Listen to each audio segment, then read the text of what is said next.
Hello,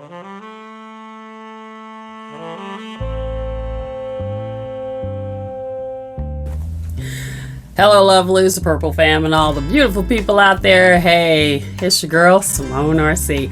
Welcome back to Prince, the 90s series, where we explore the music, the strategies, and the cultural shifts that shaped Prince's most transformative decade. Because at the start of the 90s, everything was changing. The late 80s had been experimental, transitional, and sometimes turbulent. In 1991, Prince faced a question that he'd never faced before. Was he still ahead of the culture, or was the culture about to pass him? Hip-hop was rising. R&B was shifting. The sounds of the 90s was forming fast, and with Diamonds and Pearls, Prince didn't adapt quietly. He recalibrated because hip-hop wasn't just emerging, it was defining mainstream culture. New Jack Swing dominated the R&B charts. Production was sharper, digitally precise. MTV visuals mattered just as much as the music itself. Artists weren't just releasing albums, they were building identities. Prince understood this instinctively. He didn't drift into the 90s, he engineered his entrance.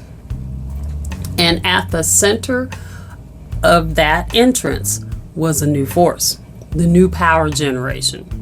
It wasn't the revolution, it was bigger, denser, more groove-driven, layered vocals, expanded rhythm sections, horn power, a stage presence built for arenas and global television. Prince shifted from frontman with a band to leader of a musical army. This wasn't evolution, it was recalibration. And here's what makes this moment even more significant. Unlike Graffiti Bridge, which drew heavily from previous recorded vault material, Diamonds and Pearls was built almost entirely from fresh sessions.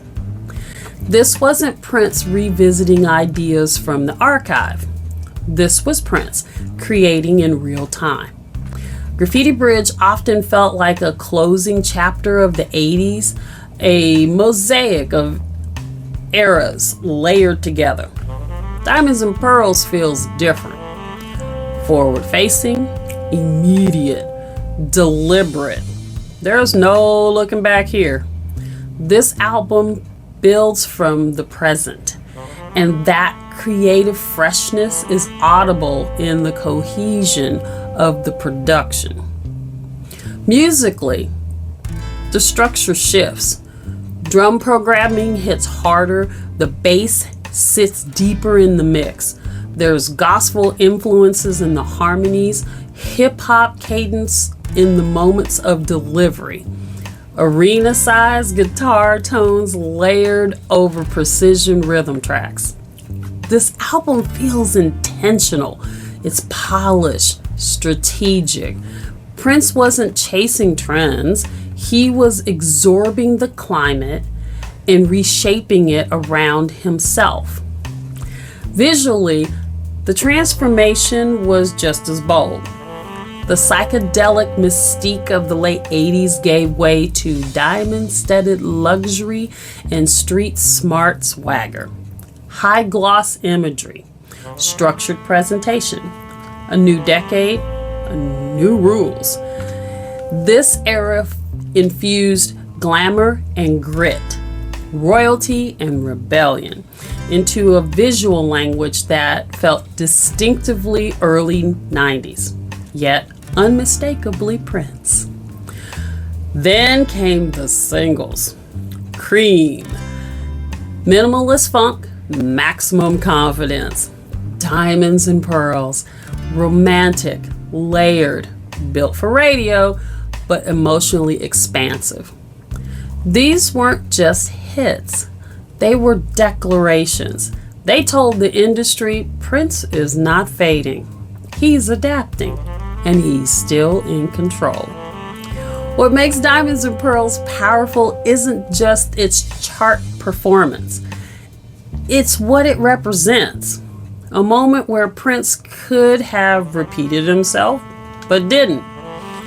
A moment where he could have leaned into past formulas, but chose to rebuild instead. This wasn't recycling the past. It was rebuilding in the present. Confident, deliberate, forward. Diamonds and Pearls isn't just Prince stepping into a new decade. It's Prince asserting himself all over it. And this chapter of Prince, the 90s series, we're going to be breaking down this album side by side, track by track, to understand how that transformation unfolds. Because this is where the 90s truly begins. This is Diamonds and Pearls.